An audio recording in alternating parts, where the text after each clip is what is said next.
여기 깎아내리는 듯한 절벽 위에 한 외국인 여성이 매달려 있는데요. 그 옆에는 강아지가 누군가에게 구조의 신호를 보내는 듯 쉴 새 없이 짖고 있습니다. 이곳에서는 과연 무슨 일이 일어나고 있는 걸까요?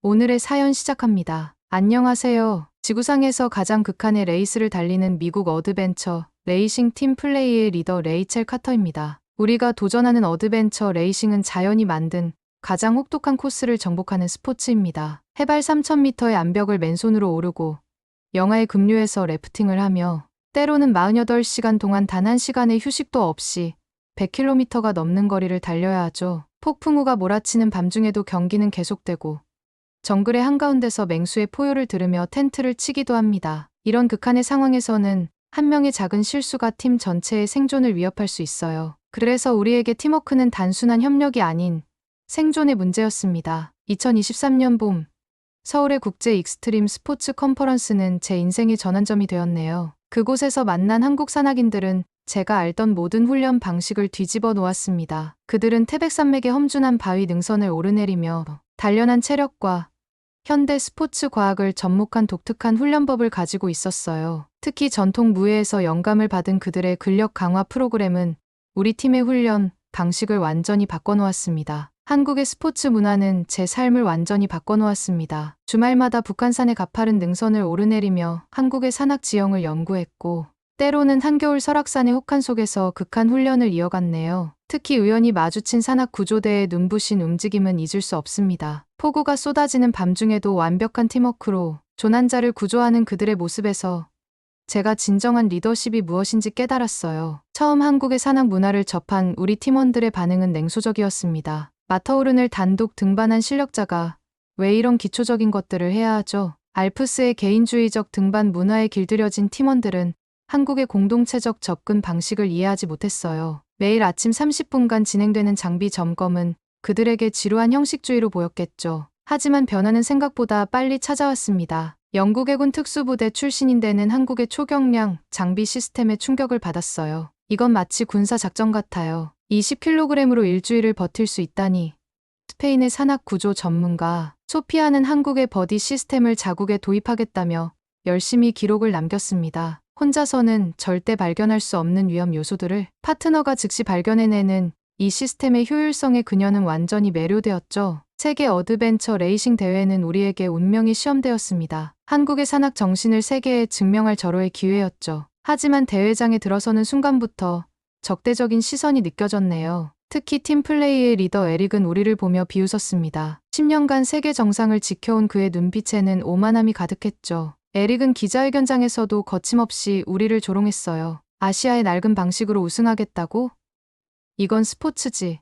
무술 수행이 아니야. 에릭의 팀 플레이는 대회 최고가의 장비들로 무장했습니다. 인공위성 통신 장비, 최신형 GPS, 첨단 등반 장비까지. 그들은 자연을 정복의 대상으로만 여겼고 기술력만이 승리를 보장한다고 믿었죠. 우리가 한국에서 배운 자연 친화적 접근법과 팀워크는 그들 눈에 한낱 시간 낭비로 보였을 겁니다. 대회를 앞둔 선수 미팅에서 에릭은 또다시 도발했습니다. 한국의 구시대적 훈련법으로는 결승선도 보지 못할 걸세. 하지만 우리는 흔들리지 않았어요. 오히려 그의 오만함이 약점이 될 것이라는 확신이 들었기 때문입니다. 대회 준비 기간의 한 장면이 지금도 생생합니다. 폭우가 쏟아지던 날, 에릭의 팀이 GPS 고장을 핑계로 훈련을 포기했을 때 우리는 오히려 기회를 잡았죠. 한국 산악인들에게 배운 지형 독해법으로 계곡의 흐름을 읽고 바위의 무늬로 방향을 파악하며 전 코스를 완주했습니다. 그날 저녁, 에릭은 휴게실에서 우리를 비웃었죠. 원시인처럼 돌 보고 길 찾는 팀이 대회에서 살아남을 수 있을까? 하지만 그의 조롱은 오히려 다른 선수들의 관심을 우리에게로 돌렸습니다. 마지막 작전 회의가 열린 밤, 팀원들의 눈빛은 이전과 달랐습니다. 우리는 한국에서 배운 하나의 산악회처럼 서로의 안전을 책임지는 동반자가 되기로 약속했어요. 그때는 몰랐습니다. 이 도전이 우리의 삶을 완전히 바꿔놓을 거라는 거요. 출발선에 선 32개국의 선수들 중에서 우리 팀은 단연 눈에 띄었습니다. 화려한 첨단 장비로 무장한 에릭의 팀과 달리 우리는 꼭 필요한 장비만 간단히 갖추었죠. 신호가 울리고 첫 구간이 시작되자 다른 팀들은 GPS에 의존해 앞으로만 달렸습니다. 하지만 우리는 달랐어요. 한국 산악인들에게 배운 대로 계곡의 흐름과 바람의 방향을 읽으며 최적의 경로를 찾아냈고 결과는 놀라웠습니다. 산악 구간 최고 기록을 세운 거죠. 태평양의 작은 섬에서 시작된 레이스 둘째 날, 우리는 열대우림 깊숙이 들어가고 있었습니다. 땀이 눈을 가릴 정도로 쏟아지는 상황에서도 팀원들의 얼굴에는 자신감이 넘쳤어요. 전날 산악 구간에서 보여준 우리만의 실력 덕분이었죠. 바로 그때였습니다. 바람 소리와 새 소리에 섞여 희미한 울음소리가 들려왔네요. 처음에는 열대우림의 수많은 소리 중 하나라고 여겼지만 그 소리에는 뭔가 다른 것이 있었어요. 마치 누군가가 도움을 요청하는 것 같은 절박함이 느껴졌습니다. 실격을 걱정하는 팀원들의 만류에도 불구하고 그 소리를 향해 발걸음을 돌렸어요. 울창한 덩굴을 헤치고 들어간 좁은 오솔길 끝에서 한 마리의 개를 발견했습니다. 쓰러진 거대한 나무 밑에 웅크린 채 경계하는 눈빛으로 우리를 바라보고 있었죠. 순간 한국에서 본 그 모습이 떠올랐습니다. 호랑이를 사냥했다는 전설의 개, 진돗개. 이 멀고 낯선 섬에서 마주친 그 위험 있는 자태와 고고한 눈빛은 분명 진돗개가 틀림없었어요. 날렵한 황갈색 몸매, 꼿꼿이 선 귀, 그리고 용맹한 기상까지 한국의 명견이 여기 있다는 사실이 믿기지 않았습니다. 레이첼, 우리 시간이 없어. 올리버의 다급한 목소리가 등 뒤에서 들렸습니다. 우리 팀은 선두를 달리고 있었고 이 지연은 순위에 영향을 미칠 수 있었죠. 하지만 제 발걸음은 이미 진돗개를 향해 움직이고 있었습니다. 그의 상태는 좋지 않았어요. 며칠간 먹지 못했는지 갈비뼈가 도드라져 보였고 발톱 사이사이에 낀 진흙은 그가 먼 거리를 헤매었다는 것을 말해주고 있었습니다. 하지만 그 고단한 상황에서도 그의 자세는 꼿꼿했습니다. 조심스레 에너지바를 꺼내들자 그는 처음엔 날카로운 눈빛으로 저를 경계했어요. 하지만 순간 그의 눈빛이 달라졌습니다. 마치 오랫동안 찾아 헤매던 사람을 만난 듯한 그런 눈빛이었죠. 에너지바를 받아먹는 모습에서조차 한국의 전통 명견다운 기품이 묻어났습니다. 더욱 놀라웠던 건 그가 보여준 예의였어요. 제가 건넨 물통에서 물을 마시는 동안 한 방울도 흘리지 않았고 마신 후에는 조심스레 물통을 제 앞으로 밀어두었습니다. 그 순간 저는 확신했어요. 이 개는 분명 누군가의 소중한 가족이었을 거라고. 그리고 그는 우리의 일원이 되었습니다. 아무도 부르지 않았지만 마치 오래전부터 우리 팀을 기다려왔다는 듯이 자연스럽게 대열에 합류했어요. 놀라웠던 건 그의 지능적인 움직임이었습니다. 가파른 오르막이 나오면 어느새 선두에서 안전한 바위를 골라 우리를 이끌었고 급한 내리막에서는 맨 뒤에서 우리를 지켜보며 신중하게 발걸음을 맞췄죠. 팀원들의 얼굴에는 어느새 미소가 피어났습니다. 소피아는 그의 고고한 걸음걸이를 보며 프린스라는 이름을 제안했고 대는 험한 절벽을 거뜬히 오르내리는 모습에 반해 타이탄을 추천했어요. 마라톤 선수 출신인 올리버는 그의 흔들림 없는 지구력을 보며 한참을 생각에 잠겼죠. 제가 한국에서 1년간 교환학생으로 지낼 때가 떠오르네요. 당시 한국 친구들이 들려준 설화 중에 하늘을 나는 하얀 용 이야기가 있었어요. 백룡이라고 했던 것 같은데 저 숭고한 모습을 보니 그 전설 속 백룡이 생각나네요. 그 순간 개의 꼬리가 살짝 흔들렸고 우리는 모두 그 이름이 운명처럼 느껴졌습니다. 마치 자신의 이름을 되찾은 것처럼 그의 눈빛이 더욱 빛났죠. 이렇게 수정하면 올리버가 한국과 연관된 배경을 자연스럽게 설명하면서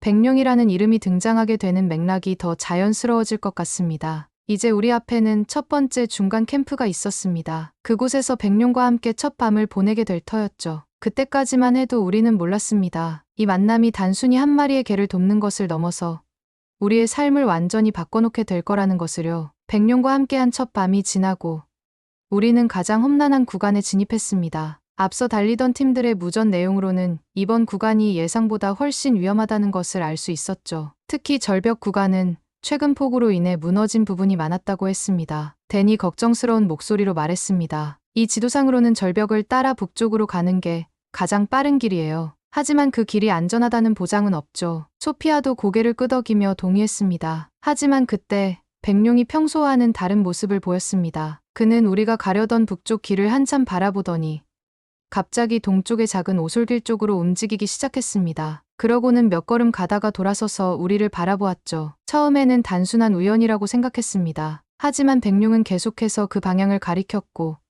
마치 우리에게 무언가를 말하려는 듯했습니다. 팀원들의 의견이 갈렸습니다. 올리버는 시간이 없다며 예정된 경로를 고수하자고 했고 소피아는 백룡을 믿어보자고 했죠. 결국 저는 백룡을 따르기로 결정했습니다. 한국에서 배운 것 중 하나는 자연의 신호를 무시하지 않는 것이었으니까요. 그리고 그 판단은 옳았습니다. 백룡이 이끈 길은 비록 길이는 조금 더 멀었지만 안전하고 확실한 경로였습니다. 나중에 알게 된 사실이지만 우리가 원래 가려던 북쪽 절벽 길에서는 실제로 사고가 있었습니다. 에릭의 팀이 그 길을 선택했다가 낙석을 만났고 한 팀원이 부상을 입어 결국 귀권해야 했다고 하더군요. 우리는 그날 백룡 덕분에 무사히 구간을 통과했을 뿐만 아니라 좋은 기록까지 낼 수 있었습니다. 캠프에 도착했을 때 팀원들은 모두 백룡을 진심으로 신뢰하게 되었죠. 특히 올리버는 백룡에게 먼저 다가가 사과했습니다. 내가 잘못 판단했어요. 당신은 단순한 개가 아니라 우리 팀의 수호자군요. 백룡은 그저 조용히 올리버의 손을 핥아주었지만 그 순간 우리는 모두 이 고귀한 진돗개의 진정한 가치를 깨달았습니다. 하지만 이것은 시작에 불과했습니다. 우리 앞에는 더 큰 위기와 도전이 기다리고 있었고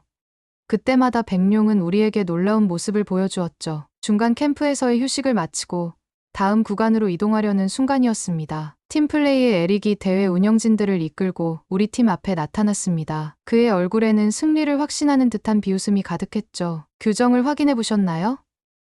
대회 도중 동물을 데리고 다니는 것은 명백한 규정 위반입니다. 에릭의 목소리에는 가식적인 걱정이 묻어 있었습니다. 아무리 좋은 마음으로 시작한 일이라도 규정은 규정이니까요. 운영진들은 곤란한 표정을 지었습니다. 실제로 대회 규정에는 외부 도움을 받는 것을 금지하는 조항이 있었으니까요. 그러나 그것은 주로 인위적인 도움을 염두에 둔 것이었습니다. 저는 차분하게 설명을 시작했습니다. 백룡은 우리 팀을 돕기 위해 데려온 동물이 아닙니다. 우리가 그를 구했고 그가 자발적으로 우리와 함께하게 된 것뿐이에요. 오히려 우리는 생명을 구하고 보호할 도덕적 의무를 다했다고 생각합니다. 운영진들은 잠시 논의를 했습니다. 그리고 얼마 후 수석 심판이 결정을 발표했습니다. 규정의 본래 취지를 고려할 때 이는 위반이 아니라고 판단됩니다. 다만 개가 특별한 장비를 착용하거나 물품을 운반하는 것은 허용되지 않습니다. 에릭의 얼굴이 순간 일그러졌습니다. 예상치 못한 결과였던 거죠. 이건 불공평합니다. 저들은 명백히 추가적인 이점을 얻고 있어요. 그때였습니다. 백룡이 조용히 일어나 에릭을 바라보았습니다. 그의 눈빛에는 어떤 분노나 적대감도 없었습니다. 오히려 상대를 측은히 여기는 듯한 고고한 눈빛이었죠. 그 모습에 에릭은 말을 잃었고 주변의 다른 선수들은 작게 웃음을 터뜨렸습니다. 개의 품격이 사람보다 낫네요. 누군가의 작은 말이 들려왔습니다. 에릭은 더 이상 할 말을 찾지 못하고 자리를 떠났지만 그의 눈빛에서 이 일이 쉽게 끝나지 않을 것임을 직감할 수 있었습니다. 실제로 그날 이후 우리는 미묘한 방해를 받기 시작했습니다. 캠프에 도착하면 우리의 자리가 늘 가장 열악한 곳으로 배정되었고 보급품도 항상 부족했죠. 하지만 이상하게도 이런 시련들이 오히려 우리 팀을 더욱 단단하게 만들었습니다. 특히 백룡의 존재는 우리에게 큰 힘이 되었습니다. 매일 밤 백룡은 우리 팀의 텐트 주위를 조용히 돌며 경계를 서주었고 그 덕분에 우리는 안심하고 휴식을 취할 수 있었습니다. 이제 우리에게 백룡은 단순한 동행이 아닌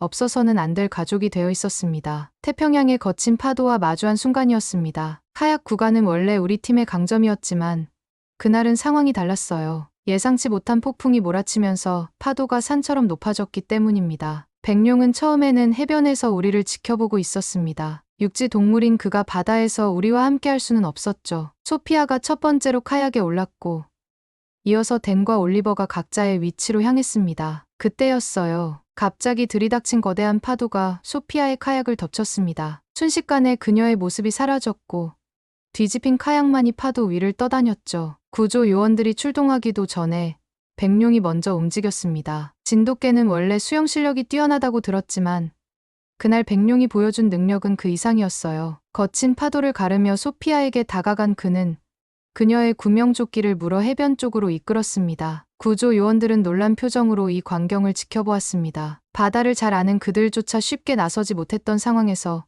백룡은 한치의 망설임도 없이 뛰어들었기 때문이죠. 소피아가 안전하게 해변으로 돌아온 후 그녀의 눈에는 눈물이 고여 있었습니다. 흠뻑 젖은 백룡의 모습은 마치 전설 속의 용이 된 것 같았다고 하더군요. 그는 소피아를 구한 뒤에도 지친 기색 없이 우리 모두를 지키듯 해변을 계속 돌아다녔습니다. 이 사건은 순식간에 대회 전체에 퍼졌어요. 다른 팀들은 백룡의 용기와 헌신에 찬사를 보냈고 심지어 에릭의 팀원들조차 그를 인정하는 눈빛을 보였습니다. 그날 저녁 백룡은 평소보다 더 많은 식사를 했지만 여전히 우아한 모습을 잃지 않았어요. 소피아는 그에게 특별한 간식을 건네며 눈물을 보였고 우리 모두는 이 특별한 동료가 있어 감사하다는 생각을 했습니다. 비록 그날의 카약 경기는 취소되었지만 우리는 더 중요한 것을 얻었죠. 생명의 소중함과 진정한 용기가 무엇인지를 백룡이 몸소 보여준 것입니다. 이 사건 이후 각 팀의 대원들은 틈날 때마다 우리 캠프를 찾아와 백룡을 만나고 싶어 했습니다. 특히 극한의 자연과 싸우는 이 대회에서 순수한 생명의 의미를 다시 한번 생각하게 되었다는 선수들이 많았어요. 백룡은 그들 모두를 차별 없이 반겨주었고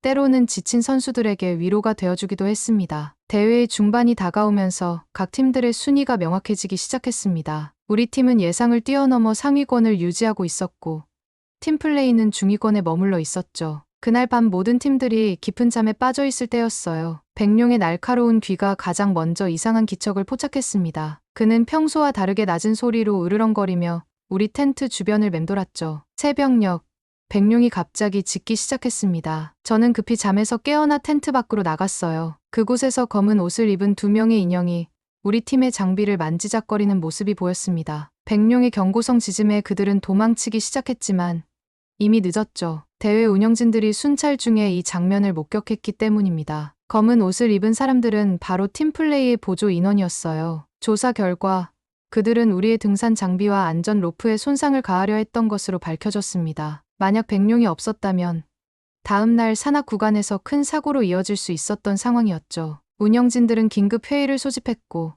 팀플레이는 강력한 경고와 함께 감점 처분을 받았습니다. 에릭은 자신은 전혀 모르는 일이라며 발뺌했지만 이미 많은 사람들이 그의 말을 신뢰하지 않았어요. 이 사건 이후 백룡의 명성은 더욱 높아졌습니다. 다른 팀들은 그를 수호자라고 부르기 시작했고 우리 팀을 향한 시선도 한층 더 따뜻해졌죠. 심지어 일부 팀들은 자신들의 캠프도 지켜달라며 농담 섞인 부탁을 하기도 했습니다. 하지만 에릭의 눈빛은 더욱 차가워졌어요. 그의 계획이 실패로 돌아간 것에 대한 분노가 역력했죠. 우리는 이것이 그의 마지막 시도가 아닐 것이라는 것을 직감적으로 알 수 있었습니다. 운영진은 이후 야간 순찰을 강화했고 각 팀의 장비 보관소에 추가 보안 장치를 설치했어요. 그러나 우리에게는 그 어떤 보안 장치보다 믿음직한 백룡이 있었기에 안심하고 다음 날의 경기를 준비할 수 있었습니다. 대회의 막바지에 접어들면서 자연은 우리에게 또 다른 시험을 준비하고 있었습니다. 갑작스러운 기압 변화로 인해 폭우가 쏟아지기 시작했고 강풍은 시시각각 그 강도를 더해갔어요. 본부에서는 대회 중단을 검토하고 있다는 무전이 왔지만 이미 각 팀들은 깊은 정글 속에 흩어져 있었습니다. 시야는 불과 몇 미터 앞도 보기 힘들 정도로 나빠졌고 GPS 신호도 불안정했죠. 우리 팀은 정글 속 좁은 바위 틈에서 잠시 상황을 살피고 있었어요. 소피아는 지도를 펼쳐보았지만 폭우에 젖어 거의 알아볼 수 없는 상태였습니다. 댄이 가져온 보조 GPS마저 고장이 났고 방향을 가늠할 수 있는 자연의 표식들은 폭우 속에 모두 가려져 있었죠. 이때 백룡의 행동이 달라졌습니다. 그는 마치 무언가를 감지한 듯 귀를 쫑긋 세우더니 특정 방향을 주시하기 시작했어요. 우리는 이미 여러 번 그의 판단이 옳았다는 것을 경험으로 알고 있었습니다. 백룡은 우리를 이끌고 정글 속으로 들어갔어요. 그의 발걸음은 확신에 차 있었고 때로는 멈춰서서 우리가 따라오기를 기다리기도 했습니다. 폭우와 강풍이 계속되는 가운데 그는 마치 이 길을 수없이 걸어본 것처럼 움직였죠. 약 2시간의 긴장된 행군 끝에 상황이 조금씩 나아지기 시작했습니다. 나무들이 조금씩 듬성듬성해지더니 마침내 우리 앞에 작은 계곡이 나타났어요. 놀랍게도 이곳은 바람을 피할 수 있는 최적의 장소였습니다. 이후 무전으로 확인된 사실이었지만 다른 팀들은 모두 크고 작은 어려움을 겪었다고 해요. 특히 강풍으로 인해 텐트가 날아가거나 장비를 잃어버린 팀들도 있었죠. 하지만 우리는 백룡 덕분에 최적의 대피 경로를 찾을 수 있었습니다. 그날 밤 계곡의 바위 그늘에서 우리는 작은 식사를 나누었어요. 평소 같으면 부족하다고 느꼈을 비상식량이었지만 모두가 무사하다는 사실에 감사함을 느끼며 맛있게 먹었습니다. 백룡은 평소처럼 우아한 모습으로 자신의 몫을 먹고는 우리 주변을 조용히 지켰죠. 폭풍이 완전히 지나가기를 기다리는 동안 우리는 서로를 더 깊이 이해하게 되었어요. 극한의 상황에서 우리는 더욱 끈끈한 팀워크를 다질 수 있었고 이는 모두 백룡이라는 특별한 동료가 있었기에 가능한 일이었습니다. 그날의 경험은 우리 팀에게 터닝포인트가 되었어요. 각자의 장단점을 더 잘 이해하게 되었고 위기 상황에서의 대처 방식도 자연스럽게 터득하게 되었습니다. 소피아는 신중해졌고 올리버는 좀 더 침착해졌죠. 댄은 자신의 분석만 고집하지 않게 되었고 저 역시 팀원들의 의견에 더 귀 기울이게 되었어요. 이런 우리의 변화는 이후 대회 성적에도 크게 영향을 미쳤습니다. 대회의 마지막 구간이 시작되었습니다. 이제까지 여러 도전들을 거치면서 각 팀의 진정한 모습이 드러나기 시작했어요. 우리 팀이 상위권을 유지하는 동안 팀플레이는 계속해서 순위가 하락하고 있었습니다. 결정적인 순간은 마지막 산악 구간에서 찾아왔어요. 에릭의 팀은 최신 장비에만 의존한 채 서둘러 앞으로 나아갔습니다. 그들의 첨단 GPS는 가장 빠른 경로를 제시했지만 그것은 동시에 가장 위험한 길이기도 했죠. 우리는 백룡과 함께 좀 더 안전해 보이는 우회로를 선택했습니다. 비록 시간은 조금 더 걸릴 수 있었지만 한국에서 배운 산악 정신을 떠올리며 신중하게 전진했어요. 백룡은 때때로 멈춰 서서 지형을 살폈고 위험한 구간에서는 먼저 길을 확인해 주었습니다. 얼마 지나지 않아 무전기에서 긴급 방송이 흘러나왔어요. 팀플레이가 위험 구역에 진입했다는 소식이었습니다. 그들의 GPS가 갑자기 오작동을 일으켰고 팀원들은 서로를 탓하며 갈등을 빚기 시작했죠. 결국 에릭의 팀은 제한 시간 내에 목적지에 도착하지 못했습니다. 첨단 장비에 대한 과신과 팀워크의 부재가 그들의 발목을 잡은 거죠. 대회 운영진은 그들의 실격을 선언했고 동시에 그동안의 비신사적인 행동들에 대해서도 공식적인 문제를 제기했어요. 에릭은 마지막까지도 자신의 잘못을 인정하지 않았습니다. 오히려 장비 제조사를 비난하고 팀원들의 무능력을 탓했죠. 하지만 그의 말을 믿는 사람은 아무도 없었어요. 국제대회에서 보여준 그의 태도는 이미 많은 선수들의 공분을 샀고 여러 매체에서도 그의 행동을 비판하기 시작했습니다. 반면 우리 팀은 차분히 마지막 구간을 완주했어요. 비록 첫 번째로 도착하지는 못했지만 모든 팀원이 안전하게 결승선을 통과했다는 것이 더 중요했습니다. 백룡은 마지막까지도 우리 곁을 지켰고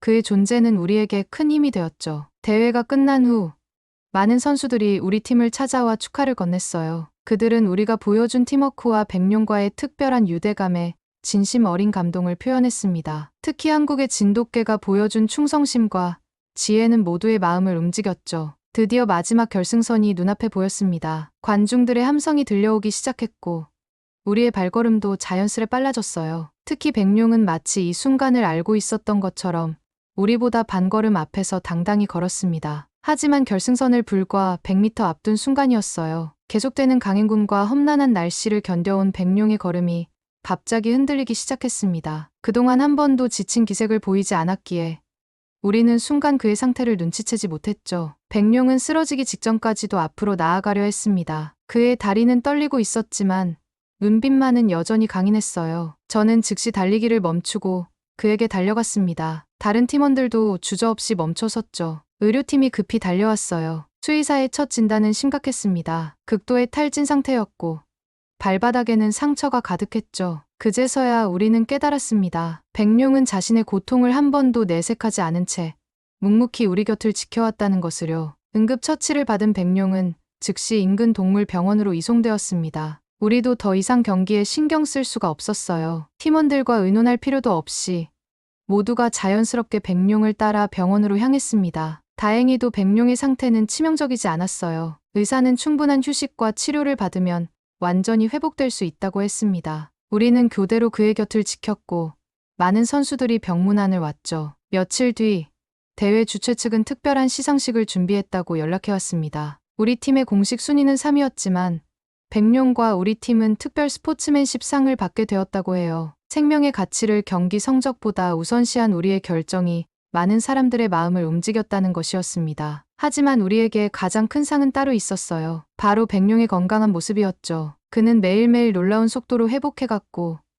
얼마 지나지 않아 다시 그 당당한 모습을 되찾았습니다. 대회는 끝이 났지만 우리의 이야기는 여기가 끝이 아니었어요. 백룡과 함께한 이 특별한 여정은 우리 모두의 삶에 새로운 의미를 가져다 주었기 때문입니다. 대회가 끝난 지 한 달이 지났습니다. 저는 오랜 고민 끝에 백룡을 제 집으로 데려오기로 결정했어요. 처음에는 야생에서 자유롭게 살아온 그가 도시 생활에 적응할 수 있을지 걱정되었지만 그런 걱정은 기우였다는 것이 곧 밝혀졌습니다. 백룡은 놀라운 적응력을 보여주었어요. 도시의 삶에서도 그의 고귀한 품성은 여전했고 오히려 더 많은 사람들에게 깊은 인상을 남기게 되었죠. 특히 동네 아이들은 백룡을 진정한 영웅처럼 따랐습니다. 우리의 이야기는 여러 매체를 통해 알려졌고 한국의 진돗개에 대한 관심도 크게 높아졌어요. 전 세계의 많은 사람들이 진돗개의 충성심과 지능, 그리고 용맹함에 대해 알게 되었습니다. 팀원들도 자주 우리를 찾아왔어요. 소피아는 스페인에서 열리는 대회가 있을 때마다 며칠 일찍 와서 백룡과 시간을 보냈고, 대는 영국에서 진돗개 보호 단체를 후원하기 시작했죠. 올리버는 한국 문화에 더욱 깊은 관심을 가지게 되어 한국어 공부를 시작했다고 합니다. 에릭에 대한 소식도 들려왔습니다. 그는 대회 이후 자신의 행동을 깊이 반성했다고 해요. 최근에는 동물 보호 활동에 참여하기 시작했다는 소식도 전해졌죠. 백룡이 보여준 모습이 그의 삶도 조금씩 변화시킨 것 같았습니다. 지금도 가끔 백룡과 함께 산을 오르다 보면 그때의 대회가 떠오르곤 합니다. 우리는 비록 우승은 하지 못했지만 그보다 더 값진 것을 얻었어요. 진정한 동료애가 무엇인지, 그리고 서로를 믿고 의지한다는 것이 어떤 의미인지를 깊이 깨닫게 되었죠. 백룡은 여전히 저의 가장 소중한 동반자입니다. 아침마다 그의 맑은 눈빛을 마주할 때면 그날의 모든 순간들이 우연이 아닌 운명이었다는 생각이 들어요. 한국의 진돗개가 보여준 헌신과 충성심은 이제 우리 모두의 가슴속에 영원히 새겨져 있습니다. 언젠가 또 다른 모험을 시작하게 된다면 그때도 백룡은 변함없이 우리 곁에서 함께할 것입니다. 그것이 바로 진정한 가족의 의미니까요. 오늘의 사연 어떻게 들으셨나요? 사연이 여러분의 마음에 울림이 있었다면 구독과 좋아요, 댓글 달아주시기 바랍니다. 영상 시청해주셔서 감사합니다.